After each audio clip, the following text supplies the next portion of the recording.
What up, YouTube? Welcome back to the channel, and thank you all for tuning in. I really appreciate each and every one of you. Just got done watching some Supercross racing from round 10 in Birmingham, Sweet Home, Alabama for a Triple Crown. Those are always my favorite. Love them. Just action-packed all night long. And we saw a little momentum shift in the 450 class compared to what we've been seeing the last several weeks. And the 250 East class just keeps on being the 250 East class, so it's been entertaining for sure. Before I get too much further into the video, gotta thank my channel sponsors. Thank you to quickmoto.com. Check out my discount code on screen for 20% off for some graphics, backgrounds, canopies. If you need it, they got it. Also, Sirius Studio, I am now a new partner in the company. So anything you buy using my code MB820 on screen, a slice of that goes to me. And then last but not least, I'm still trying to fill up all the spots for my bike waffle. And this is a chance to win a dirt bike for $100 and support me bringing y'all content from all over the country. I've got tons of plans coming up in my contract, so I appreciate each and every one of y'all that have signed up for that. Now we'll go ahead and get into the action from Birmingham. First off, some thoughts about the track. Honestly, I didn't really feel like this one was much to write home about. Wasn't anything too special, and really, especially for a Triple Crown, which is an awesome format, I feel like the racing lacked a little bit in excitement, but every race ain't gonna be a banger. Every track's not gonna be awesome, so sometimes you'll just have those nights, but either way, it's Supercross. Even on a bad night, it's epic. Several 90-degree corners made for a lot of follow the leader action, and then I feel like that sand section had potential, but the way it was executed, it kind of turned into even more follow the leader action. So could have been a better track, but could have been worse. Either way, I feel like the best guys won. Now let's get into the results. We'll start off with the 250 class with the win. Continuing his very strange career, Nate Thrasher. The dude, I swear, he's either 15th or 1st. There ain't much in between for the guy, but I got to give him mad props on his work this season. He started out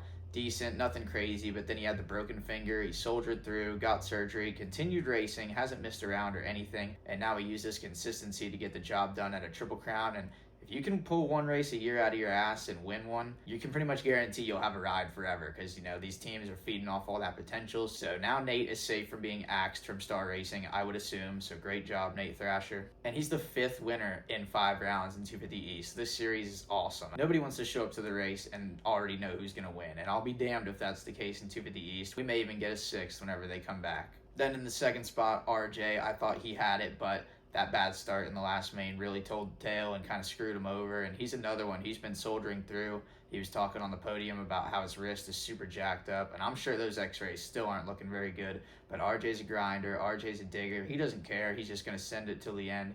And I still feel like RJ may be the guy for this championship if that wrist doesn't deteriorate. But that is a pretty big factor moving forward. So hopefully he can at least just manage the situation where he's at right now. And I think him and Hammaker are definitely faster than the points leader, but now we'll get into the third spot. Tom Vial not only maintains the points lead, but stretches it right out from 1 to now a 10-point lead. Obviously helped out with the departure of Max Anstie due to injury, but the dude's just doing what Tom Vial does, and these other guys are starting to let it get away from him a little bit. I mean, he's 10 points up now, and I don't really expect many off nights or any results that are too bad out of Vial for the rest of the season. So these guys are really going to have to be on their A game and maximize the points at each round, because Vial ain't going to be giving them up easy. And it's crazy for being the points leader, like the speed and the ability in Supercross, I feel like is really low, you know, for being the points leader. And I'm saying that as an armchair quarterback. Like, Vial is way better than I'll ever be, but I just feel like he's like the 4th, 5th, 6th best guy out there, but he just keeps finding himself in these situations. And you know, that's not for nothing. It's definitely a method to the madness, and the dude's consistent, the dude's solid, and he's going to be in it to the end for sure. Then we got 4th, Seth Hammaker. I'm a big Seth Hammaker guy, so I was rooting for him to get the win, and I feel like tonight was his, but he let it slip away. Literally let it slip away with slipping and sliding in that third turn in the first main. But he rebounded, got back to 9th, and then won the next 2. And I really feel like Seth Hammaker has a chance at this championship. He's had trouble staying healthy in the past, but I feel like that switch to the Lawrence compound and working with Michael Byrne and all those guys, I feel like that's what he needs to stay healthy and really turn the corner. So I'm not counting Seth out of this one at all. He and RJ do have some work to do when it comes to the gap that Tom Vial has built up. Solid night out of Dax Bennick in the 5 spot. More so than the result, I feel like his riding was really good. He kind of was looking like the Dax that I know. He looked aggressive and he looked comfy. And then still impressing me weekend by weekend, P6, Max Volan with the handbrake and without a choice. 11th, I wanted to give a shout out to Carson Mumford because I thought he was in the mix for the podium, but then he went out with injury. And what a bummer this season's been with all the injuries. Like, it's making me not even like the sport that I love that much just because so many people are getting hurt. I'm hurt. Everybody's hurt, man. You know, there was the hashtag several years ago, hashtag who's next. I think at this point it's hashtag who's left. And then in the 17 spot, I want to give a massive shout out to a hometown boy from right up the road, Hamden Hudson out of Danville, Virginia. I've known him since he was a little kid. He's done a lot of training with us at South of the Border. Great kid, great family. And I got to be honest with y'all, I would not have expected this out of him this early. I believe this is only his third or fourth Supercross ever. He's still learning, but he's got some good guidance and put it right in the main with a fourth in that LCQ. He raced his way in, no fluke, no nothing. And yeah, awesome job. He's putting our little hometown on the map, no choice. And then what a bummer to see Max Anstey go out with injury in practice with a broken fibula. I mean, Tomac raced with his, but I guess Max just doesn't want it. I'm totally kidding. I mean, Tomac's an absolute alien, but what a bummer. We had 4 players for the championship going into today. Now we only have 3. And any time that the championship chase narrows down to less riders, I'm always bummed. But Anstey seems like a good dude. We've been back and forth in the DMs a few times, and he seems like a genuine, cool guy. So I'm bummed to see it. I was cheering for him, but get well soon, Max Anstey. And then finishing off the 250 talk, even though this is the wrong coast, how about Hayden Deegan getting arrested, street race national? And really, guys, like, are we really going to act like this was a big deal? Like, reports are that he got caught doing donuts in a parking lot. It's not like he was drunk or drugs involved or he hit a pedestrian or anything like that. Like, let's just all relax. I hope this doesn't get blown out of proportion. I mean, yeah, it's news because he's a top guy and he got arrested and there's a mugshot and all that, but really, I think it's a big nothing burger. And if anything, I feel like these West Coast guys better watch out because Deegs was already on a roll before they went on this break, and now they're going to get post-jailhouse Deegs. So I don't even know if he spent more than like 30 seconds in there.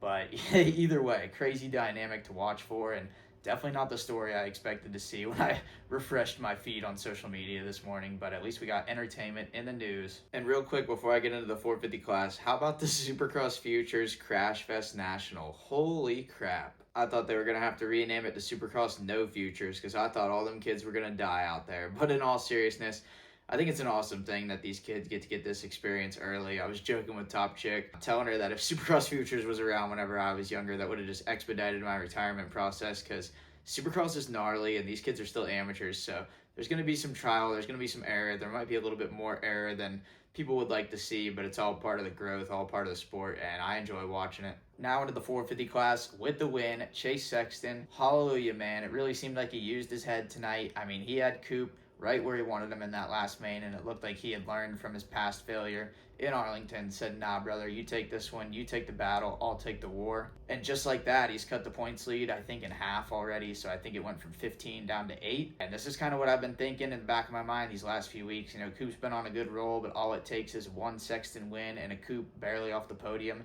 And just like that, the gap slashed in half, back down to single digits, and everybody's talking about the championship battle again. And I've kind of been on the bandwagon that Coop was going to run away with this thing, but I think I've been selling Chase short. He just had such a streak of mistakes, but at least tonight he proved he could do 3 mains and hold it together for an overall, so I think this one's going to be good down the stretch. I still, if I'm a betting man, which I'm not, betting requires money, but if I was a betting man, I would still put money on number 2, but I think it's going to be good all the way down to the finale. Then in the second spot, Malcolm Stewart. Another warrior-like effort, massive crash in practice. He's banged up, he's limping in the hauler, and he still brings it home for a silver, was pushing the whole time, made epic passes. He made 2 in the same spot and 2 mains in a row on AP, and this is the Malcolm Stewart we all like to see. I mean, the sport's better when Malcolm's firing on all cylinders, and he was looking really good tonight. I mean, if not for Chase, he kind of wins the Triple Crown overall pretty easily, and great season, just a revelation for Malcolm Stewart. The last couple years haven't been very good at all, so just to see him turn it around is very cool. Then in the 3 spot, Aaron Plessinger,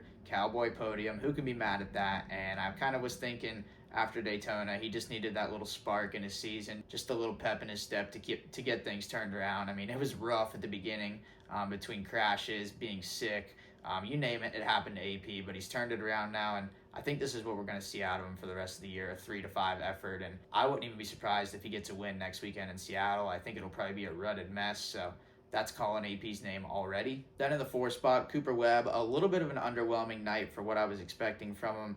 He did kind of screw himself doing the hammocker front end fold in the 3rd turn of main 1. That kind of started the night on the wrong foot, but he did finish it out with the win in that 3rd main. I just expected a little more from him because He's more of a racer, and I think he qualified third, so usually when Coop qualifies that good, it may be bad news for everybody else in the race, but just didn't quite look like the Coop we've seen the last several weeks tonight. But if a bad night for Coop's a fourth, I don't think he has anything to worry about. Then in fifth, we had Kickstart Kenny racing with an AC separation in his shoulder. I don't know if you guys heard the broadcast crew mention that or not. I believe they said it once or twice.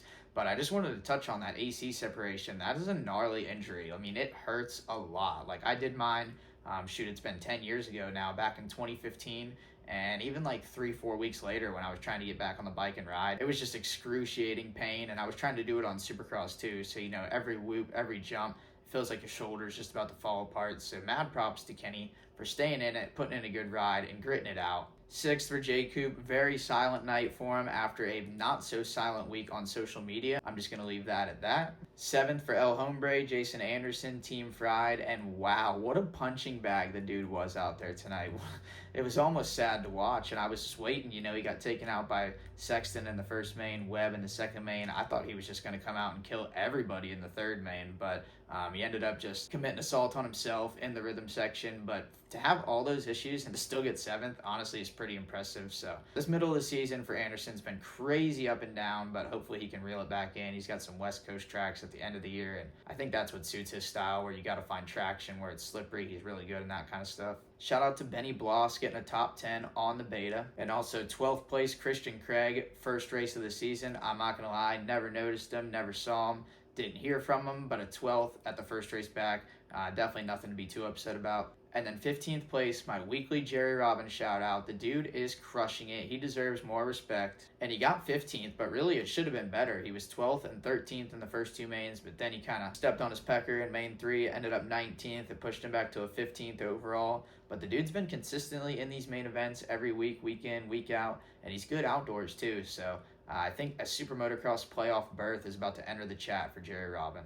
That's all I got for you guys this week. Hope y'all enjoyed, and remember, let me know in the comments what y'all thought about the race, what you think about the video, if you agree, if you disagree, if you just want to hate, throw it at me. I really don't care. We'll be back next weekend for a Seattle post-race review, back to the West Coast, and yeah, catch y'all then. No choice.